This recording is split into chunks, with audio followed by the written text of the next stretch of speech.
అంటే అంగన్వాడీలో పాలు కుట్టించిన లేకపోతే జాతీయ ఉపాధి హామీ పథకాలు ఇచ్చినా చెప్తారు. జాతీయ ఉపాధి హామీ పథకం ఎప్పుడు వచ్చిందండి? 2006లో వచ్చింది.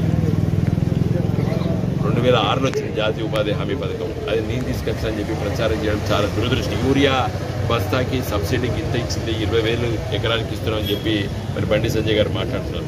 యూరియా సబ్సిడీ ఎప్పుడు ఇచ్చిందండి? దాదాపు 50 ఏళ్ళకి వెళ్తారు యూరియా సబ్సిడీ. డిఏపి బస్తా మీద సబ్సిడీ 50 ఏళ్ళకి ఇస్తున్నారు.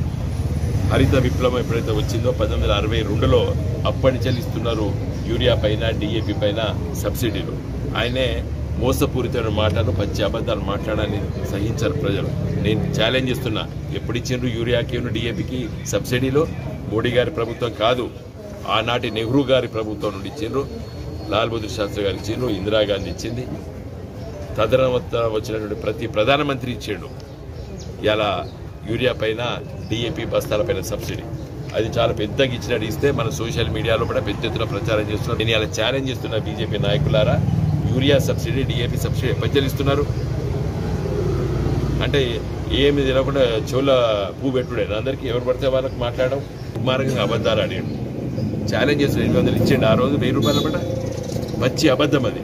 ఈ రోజు కూడా యూరియా పైన డిఏపి బస్తాల పైన సబ్సిడీ ఇస్తారని చెప్పి ప్రచారం చేసుకుంటున్నాడు. దాన్ని తీవ్రంగా ఖండిస్తున్నాం. ఇలా మేము కాంగ్రెస్ పార్టీ 2000 పెన్షన్ 4000 ఇస్తా ఉన్నారు, ఎగ్గొట్టారు. 500 రూపాయలకు సిలిండర్ సబ్సిడీ అన్నారు, అది ఉద్దర పెడతారు. ఇప్పుడు ఉచితాలను కూడా ఉద్దరగా పెట్టిండు కాంగ్రెస్ పార్టీ. ఉచిత పథకాలని ఉద్దర పథకాలుగా మార్చేసింది కాంగ్రెస్ పార్టీ.